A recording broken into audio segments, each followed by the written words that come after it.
I have the pleasure of introducing myself, so Shuruk can have a little nap in the front row. Well-deserved nap. I think I've met many of you in the last couple of days, and I've known many of you previously. I don't need to say too much, I think, but my name's Shumon Basar. I'm a writer and editor and a sometimes lapsed curator.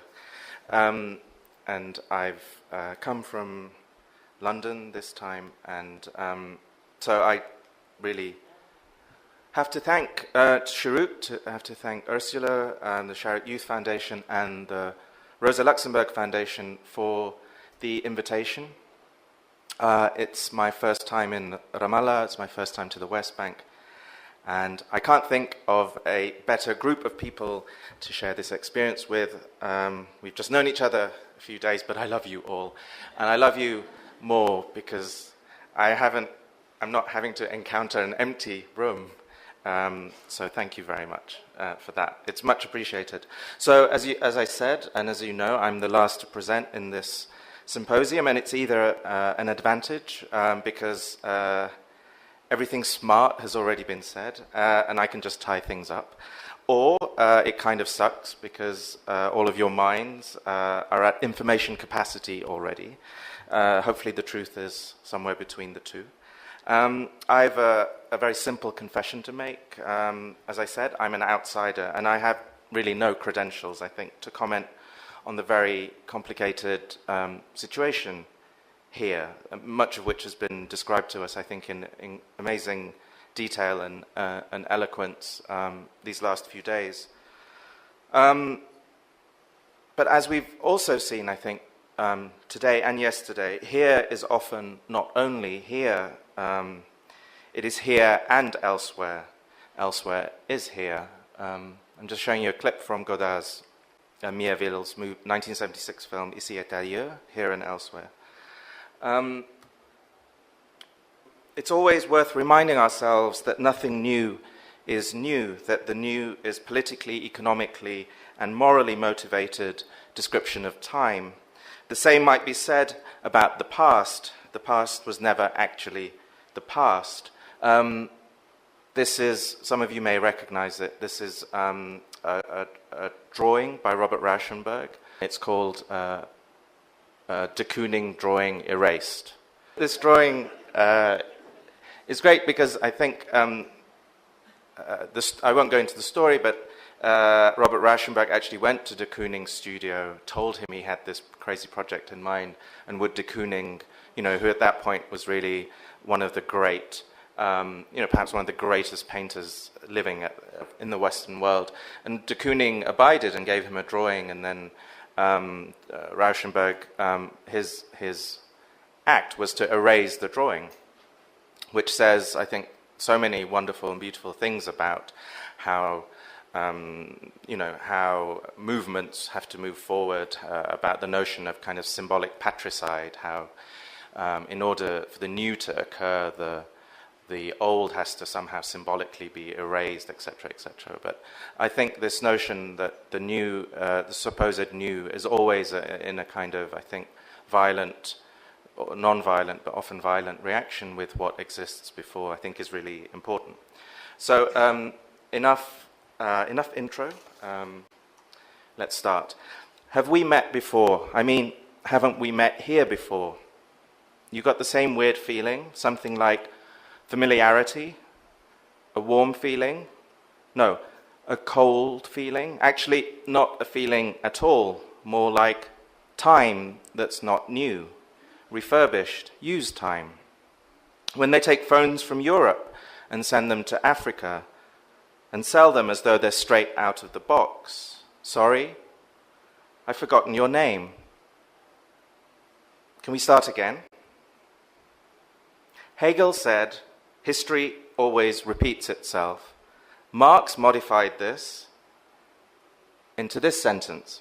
History always repeats itself, first as tragedy, then as farce. Zizek said that the first decade of the 21st century started with tragedy, 9/11, and ended in farce, the global financial crisis.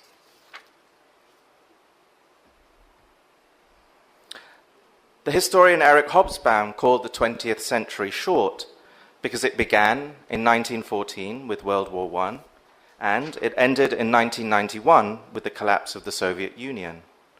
Was the first decade of the 21st century also short because it just lasted between 2001 and 2008? Death always comes twice. When Osama bin Laden was killed this May by US Navy SEALs in Pakistan, the short decade ended again, this time a neat 10 years after it had commenced in 2001. Now, it was impossible to tell if the assassination was tragedy or farce, but probably more of the latter. Details of how bin Laden shielded himself behind one of his wives and possessed a huge collection of American pornography set out to humiliate his reputation, while at the very same time the American government stressed how dangerous the Al-Qaeda leader remained, an evil mastermind capable of unimaginable horror from within an unremarkable house. How should the decade end? How do you win a war on terror? As we know, though, the context already shifted dramatically since the start of 2011. The Arab uprisings introduced a different dynamic to the Middle East. An ideological era that had lasted 3 to 4 decades, where change was impossible to imagine, seems, one hopes, to be at an end. Tragedy, farce, comedy, confusion. I'd like to make an assertion that between 9/11 and the global financial crisis of 2008, the Emirati city-state of Dubai was an exemplary symptom of this brief period in history, a symptom of symptoms. It crystallized every geopolitical story of that short decade like a mirror in the desert. It foretold what was coming next.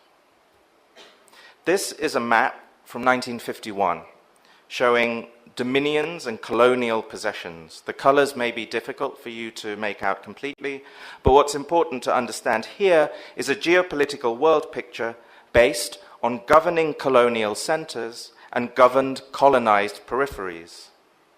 The diminishing seats of power are still predominantly in Western Europe, Great Britain, Belgium, the Netherlands, France. Europe's losses in World War II are becoming America's great economic gain. The Iron Curtain is yet to fall. When it does, it will create new delineations between East and West, between good and evil. This is another map. This is a map showing the shifting position of what is called the World Economic Center of Gravity. This is a term that describes the average location of the planet's economic activity measured by GDP, generated across nearly 700 locations across the Earth's surface. Now, the dots in black show, in 3-year intervals, the economic center of gravity between 1980 and 2007. Okay? So we're reading left to right. Leftmost, 1980, rightmost black, 2007. The dots in red project where this will go from 2010 to 2049, all the way to Western China. If we are living in a time that is undergoing a profound economic and therefore political reconfiguration, should we be replacing the world pictures of the 20th century with something else? Like tectonic plates, wealth, power, and influence drift and recombine constantly through human and geological time. Cities concentrate and deliver these changes. They foretell what is to come. Orhan Pamuk, the novelist, said that in order for a city to become great, it has to have texts written about it. Many will doubt that Dubai is or was ever a great city. And so, to test this notion, I've been writing a novel that's set there. It's called World, World, World. The story starts at the end of 2008, and then it proceeds into a speculative future. My protagonist, whose name is Far, is a historian obsessed with futures that never became the present. The main narrative concerns a great loss that he experienced at the end of the 20th century and how he tries to negate this against the backdrop of an uncertain future. Throughout history, epochs of time have been crystallized in particular places, many of which are cities. For a finite period, a certain city stands in for the world right then. Think of Constantinople, Paris, New York in the past, Mumbai, Rio, Istanbul today. It's not that these city symptoms represent the best or the most ideal possibility, but simply, like a mirror or a lens, how things actually are. Without representations, we can't begin to understand the conditions of our reality. The cities are a kind of ultimate representation, especially when they claim they are new, when they claim they're happening for the first time, like a live experiment where the laboratory is people's lives. I'd like to read a short excerpt from the book that I'm writing at the moment, which introduces an experiential effect of Dubai's zero quality. It's an exchange between two characters. One is Far, and the other is his very good friend, Mladen Mochnik, who's a Russian philosopher who sweats uncontrollably. They're eating dinner at a restaurant called Teatro, where you can have up to 6 international cuisines at the same time.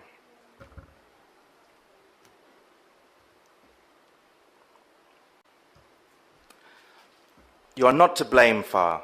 The déjà vu, that feeling of feeble familiarity. It is not you, Mladen says comfortingly. What does that mean, I reply. It was my déjà vu. Mladen's face elongated. What if the sensation were induced? I haven't been brainwashed, you clots. What if you have, not by someone, but by something? Mladen guzzles down the remaining half of his Singer beer and orders a cobra. Sheikh Zayed Road has the sense of time certainty from this view, some of the stars of heaven. Mladen, unless we're in an episode of The Twilight Zone, can you please explain? My patience is tested with great pleasure. He scrapes out an orphan sesame seed from the gap between his front teeth and temporarily liberates his armpits. Far, be truthful with me now. That's the only way that I know, my comrade. Shukran. Now, when you first came to Dubai, what was your first thought? Don't say that it was like Las Vegas meets Disney in a different desert. That would be under-original. Let me think. It's also familiar now. Was it familiar even when you hadn't spent time there yet? I keep pausing. I guess still quite familiar. Did you ever find yourself visiting DIFC or Satwa or Deira for the first time and thinking, I know this place?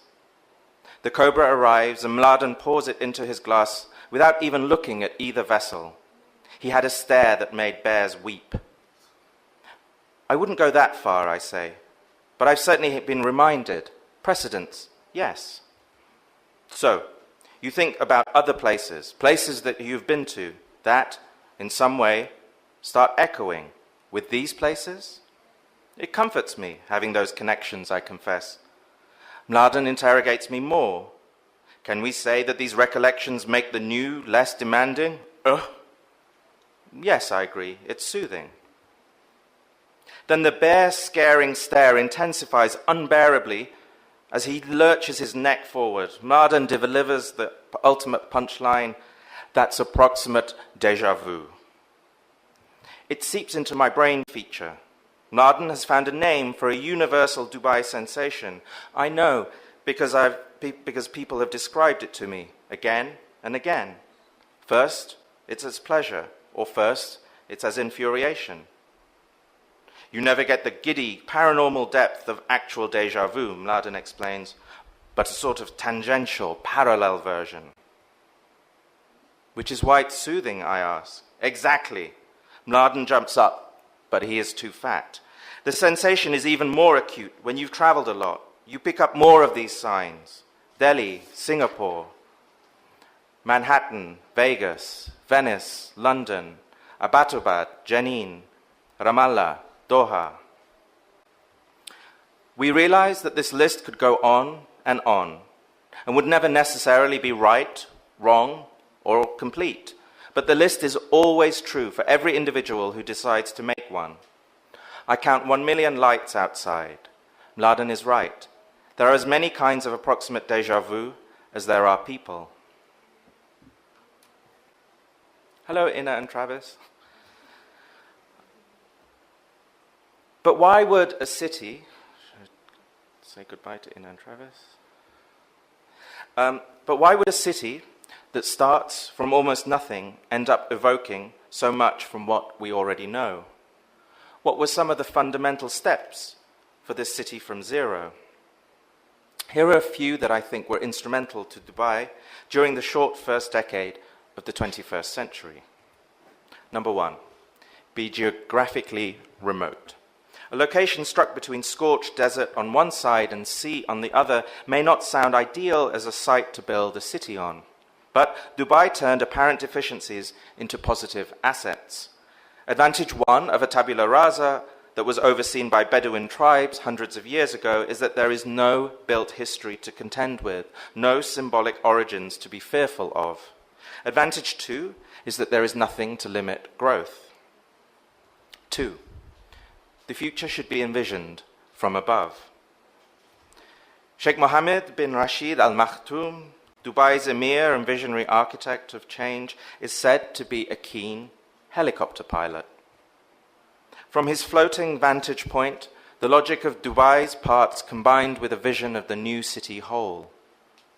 This perspective is an ancient, even celestial one. Order, once again, comes from above. 3.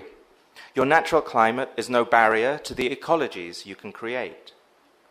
In December, Dubai can average 29 degrees Celsius. By summer, it gets as hot as 45 degrees Celsius. Its annual rainfall is just 30 centimeters. But, of course, that's no reason not to have a rotating mountain that's snow-capped all year long, or a water world with a 400-meter-long galleon ship, or an artificially cultivated green belt strung around an artificially dug river. It's the logic of air conditioning extended and amplified into a kind of magic that can conjure up every ecology humans have ever wanted, and a few that have yet to be imagined. 4. People love history. There used to be 3 tenses in Dubai: new, new-old, and old-new.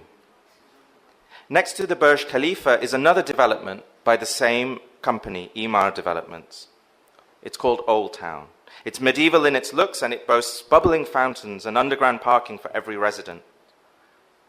In other parts of Dubai, English suburbia, American ranch life, and Arabian summer palaces all coexist to provide a copy and paste memory of other places. And the lost city, for fans of Indiana Jones, was not to be miraculously found, but built from scratch. 5. A city should consist of many cities, villages, and worlds. Everything from the smallest scrap of site to the largest planned development is given an ennobling name that evokes a village, a city, a land, or a world. Some of these are Knowledge Village, Dubai Land, Gift Land, East Land, Humanitarian City, Maritime City, Textile City, Media City, Internet City, Healthcare City, Industrial City, The Lost City, City of Gold, Water World, World Gold Council, and of course, the world. Such names transcend locality and nationality. A new and absolute index of place identities is thus created.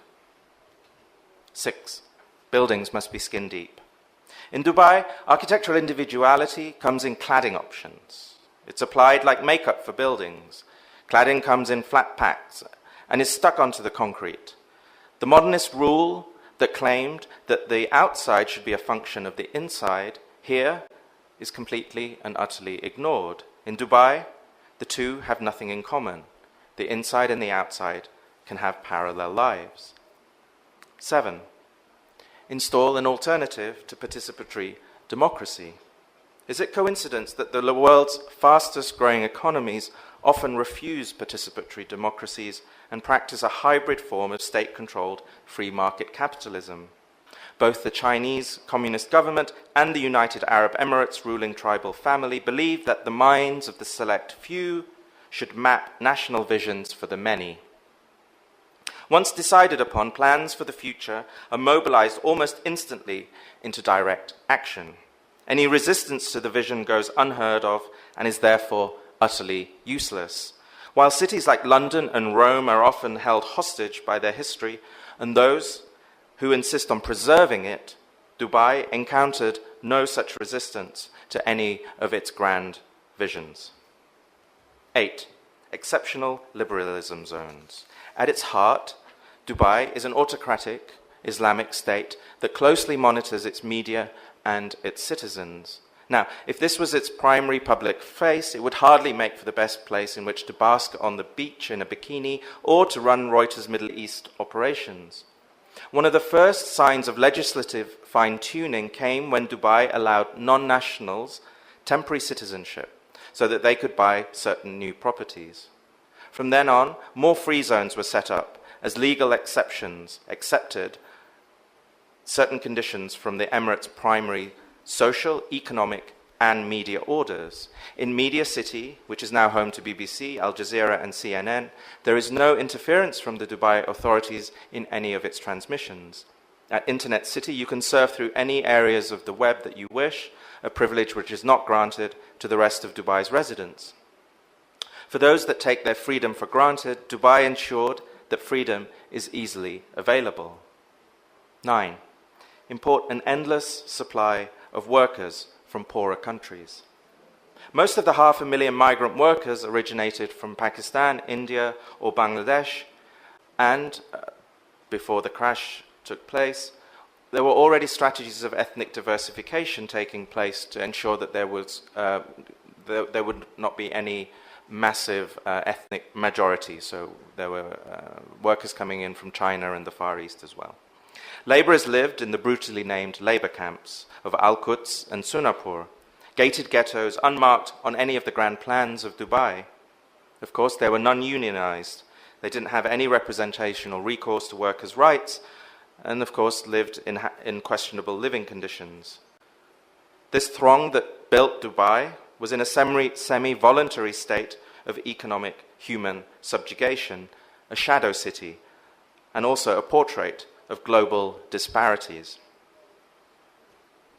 10. Rebuild a world only better than it ever was. Our world is not a political world, explained one of the representatives from Nakheel. Nakheel is the company responsible for laying out 300 man-made islands in the shape of the world. Countries and states were on sale at prices ranging from $6 million to $40 million, for which you got a lump of sand and permission to start your own micronation. Elsewhere in Dubai, plans were afoot for a 1-to-1 scale Eiffel Tower, the Pyramids of Giza, the Arctic Caps. It was going to be the world's best of, a greatest hits of cherished geographies and icons. By rebuilding the world, Dubai hoped to remove the danger, the dirt, the evil. It wanted to start over again. Now that quote that I just gave you came out of a question which I asked the gentleman who was making the presentation. And I asked him, in this assemblage of 300 islands, whether there was Israel and Palestine. And his reply to me was, our world is not a political world, which is his very diplomatic and polite way of saying no, which I thought was really, for me, it's one of the best answers given to any question I've asked him ever. Okay, so as we all know, all of this came to an end. But even this end was delayed. Lehman Brothers collapsed in September 2008, starting off the global financial crisis. But Dubai's debt crisis didn't explode till the very end of 2009. From here on, the invincible city-state moved into a new phase. Now, strangely, as if to inaugurate this precarious new era, the tallest building in the world, Burj Khalifa, opened on January the 4th, 2010. This was literally 2 weeks after the debt bomb exploded. The name change to Burj Khalifa was incredibly sudden. It happened overnight. For the last 7-8 years, as you know, it had been called Burj Dubai. Suddenly, road signs and entire souvenir stores of merchandise had to be replaced with the new name, which acknowledged the fact that Abu Dhabi had bailed out its errant and now bankrupt younger brother. Now, just 2 weeks after the opening of Burj Khalifa, Mahmoud al-Mahbou, a high-level Hamas operative, was killed in room 230 of the 5-star Rotana Hotel near Dubai Airport, somewhere between 8:30 and 9 p.m. Later, the chief of police, Dahi Tamin, held an international press conference and revealed a 29-minute movie that his force and the Dubai media office had made from thousands of hours of CCTV footage that tracked the movements of the suspected Mossad hit squad. This is a clip from this 29-minute movie, which you can all watch on YouTube. It's split up into 3 sections, and was a massive hit on YouTube. It's been viewed hundreds of thousands of times. Police, Dahi Tamin, giving the press conference a month after the assassination took place. As you can see in the background, it's hosted also equally by the Dubai Media Office.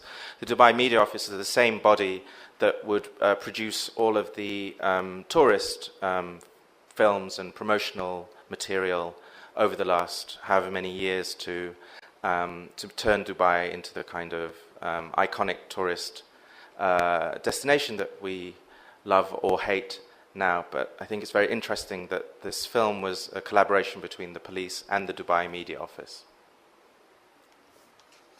So a year after this incident, in collaboration with A.L. Weitzman and Jane and Louise Wilson, we made a film about this film. It's called Face Scripting. We shot it mainly in Dubai and Sharjah, and it was debuted at the Sharjah Biennial this year, who was the commissioner of the project. It deals with a number of issues that the assassination and the mediatization of the event invoke. But maybe the part I would like you to perhaps keep an eye out or an ear open about is the kind of spatial continuum that is that somehow this assassination and all the incredible planning and then execution of the assassination, which really took, a day, well, from morning to evening in Dubai. The kind of spatial continuums, but also spatial ruptures, border controls, and border checks that this incident invokes. The film is just 11 minutes long. I'm going to play it for you now. The fallouts of the assassination was a diplomatic one.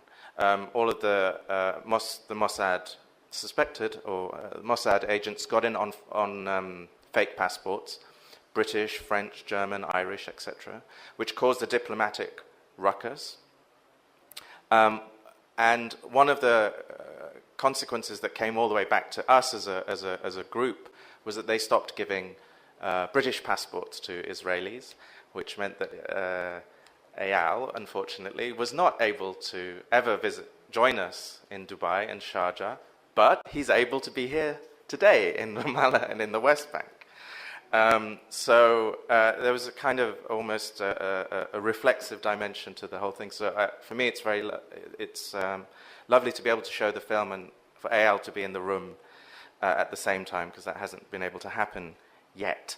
And maybe in the discussion I'd love to bring Eyal in, because he's been obviously, we wrote the script together And so it might be interesting to bring AL in. I'm just going to wrap up. There's just one last project that I thought I'd share with you.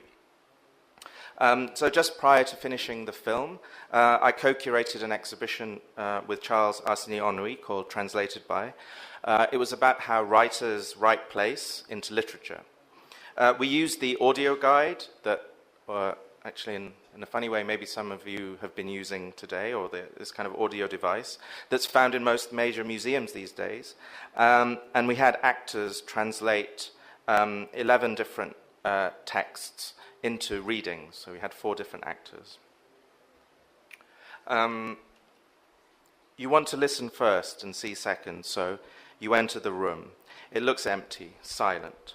Someone in their early 20s hands you a pamphlet and a pair of studio-styled headphones attached to a small electronic device. They tell you, quote, press 1 to 11. And they point to something that resembles an album track listing, except there are writers' names instead of bands, locations instead of songs. Strange? You recognize some of the authors. The kid resumes instructing. See the numbered images on the wall? They go with the audio. But what's the relationship between the sound and the image, you ask? The kid says, translation. So you strap on the headphones, you pick a random number, and you press play. You are running in Ramallah, hill of gods, god of hills, and it is painful. A mixtape of space and time that's 11 tracks long, a compilation of places, that's you. Tripoli, Brooklyn, Les Adans, years pass by, Sofia, Brixton, Calandia checkpoint. Here's the metaverse, a garden in Suzhou. Until West Vancouver, where the world is ending. You move through the gallery space with this audio guide and you'd press 1 to 11. And say there would be these tracks, they would be somewhere between 4 minutes and 11 minutes long. But the experience was that of, as I say, 1 minute you're at the Calandia checkpoint, and then you're in West China, then you're in Ramallah, then you're in Sofia, and also they're all at different times. Have we met before? I mean, haven't we been here before? You got the same weird feeling, something like familiarity? That's the thing about zero. A place that claims to be zero is never zero. Tragedy is the farce of amnesia. Amnesia is never perfect. Another name for its imperfection is déjà vu. Every place is instructed by other places, via the invisible lava of capital or the ricochets of history or the places that we carry with us.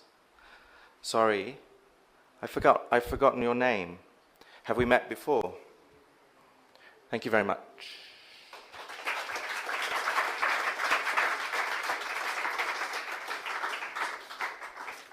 I'm curious about your reactions of Rawabi, given what you're saying about Dubai and cities from zero. I haven't kept a number count of the number of times Dubai has been uttered over the last 3 days, but it's been considerable, you know, and whether it's on the tour or whether it's in some of the presentations from Yazid from yesterday in terms of neoliberal developments, you know. So I think that whole notion of, and that's what I think is kind of interesting, is that, you know, the criticism that was often leveled at Dubai was that it's deeply unoriginal, that it's this terrible agglomeration of the worst of the West or something, right? But whilst I think there's definitely truth in that, it seems to also have generated a new ground zero of its own. It's created a set of new paradigms that have been taken up avidly throughout the Middle East and beyond, right? So, and yeah, I didn't expect. I'm sort of interested in, you know, places that manage to either consciously or unconsciously resist certain forces that seem so indomitable in the world. And I guess naively I expected the West Bank to be one of those. And it's not. Or I guess a particular part of it is not. But the fact that it it's instituted itself here at all, you know, because I guess I think it was yesterday, I think it was during Yazid's presentation that, you know, obviously the term occupation has come up a lot, and that notion of, I think also of occupation being a kind of state of mind, of being, and sometimes I think the most pernicious form of occupation is that which works on you without you knowing that it's working on you, right? So, and I think that's where the, you know, in that some level is the incredible sophisticated power of both, you know, a certain form of consumer capitalism and of certain kind of lifestyle that's proffered by neoliberal values, you know, and you know, and I think Dubai has become that. You know, if Western Europe was founded on the rubble or the myth of Rome and Athens, it seems to me a huge amount of the beginning of the 21st century is going to be founded on Dubai. I think any place that makes the claim that it is ex nihilo, that it's coming from zero, the inverse is probably the case, right? So Dubai does not come out of nowhere. I think we all know this, but I think for me it's been incredibly important to understand the kind of the long lineage of city-making projects, city-making visions, of which Dubai, I think, is simply one step amongst many, many more, you know. And I think as I've been moving through the Gulf in particular, you realize that notion of the enlightened, liberal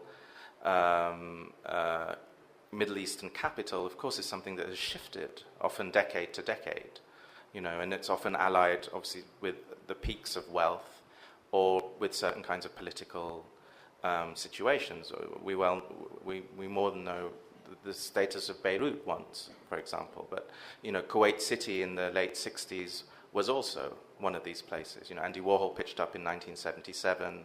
I think some of the best galleries were in Kuwait City that were actually at the time showing Syrian and Egyptian art because they couldn't really be shown there.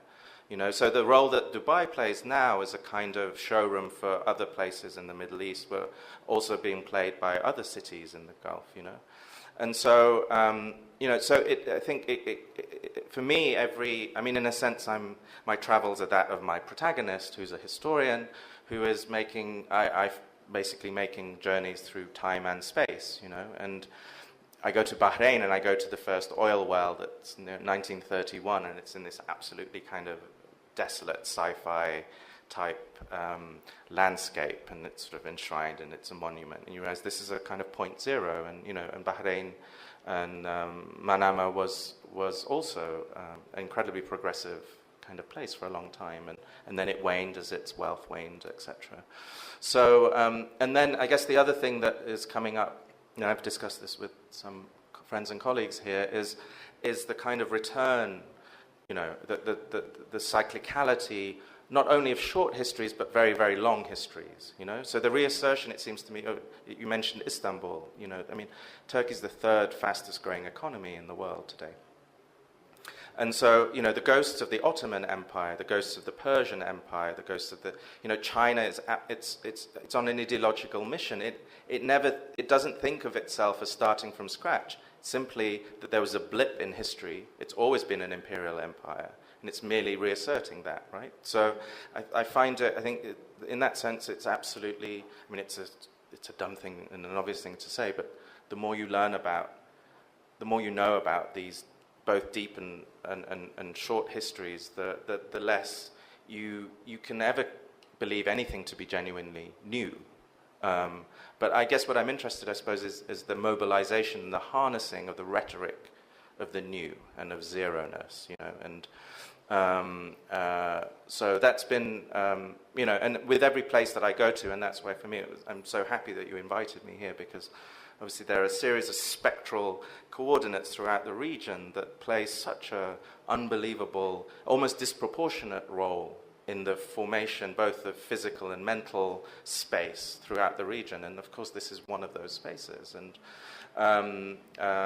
so yeah, it's been, I mean, that's in some way or another, I'm hoping to weave this into the book, you know. So. One thing that scared me when you were reading your 10 was the idea that it emerged out of nowhere because there was no history, and that's I assume because it's a desert. Yeah. And that's something, as a Palestinian, that really triggered a lot of alarms in my head, because that's what Israel always claims, that Palestine was a desert and there was nothing there. But it's, I mean, I just think that also it's interesting to think that there's no history in a desert, and yeah. No, I totally. Again, it's.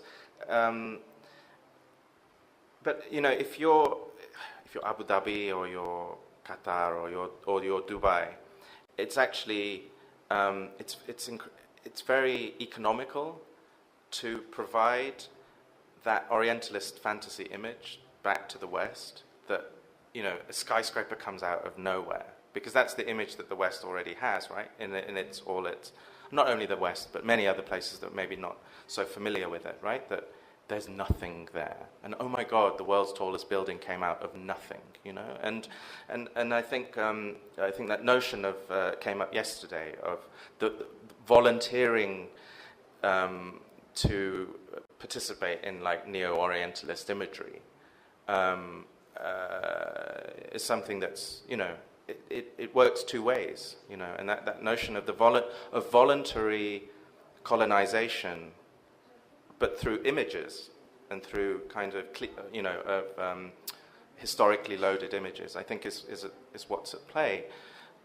For me, it was really just to add, it was really interesting to go up to Bahrain, because I'd spent so long in Dubai and in the Emirates and in Qatar, which are ostensibly Bedouin. They're Bedouin cultures, so they don't really have built material culture history. But you go to Bahrain, my God, you know, the archaeological sites go back 4,500 years. You know, it's the very obverse. You know, it's the setting of the Epic of Gilgamesh, etc., etc. And even in Kuwait, you know, there's material culture that goes back 400 or 500 years. And so you realize that so much of that, the rhetoric of the zero-ness, it's particularly with these very recent affluent petro-states, is a function of the Bedouin. You know, they have the Bedouins to thank, ironically, that there's nothing there. But I totally agree with you. But I think it's always a two-way kind of contract that's at play. Because anyone that's there knows that. I mean, it's the most asinine thing to say that because there's nothing there, that there was nothing there. You know, we know that that's not the case. But at the level of PR marketing and the creation of certain images that proliferate in the global imagination, it works, it seems to me. Yeah. Anybody else has any questions?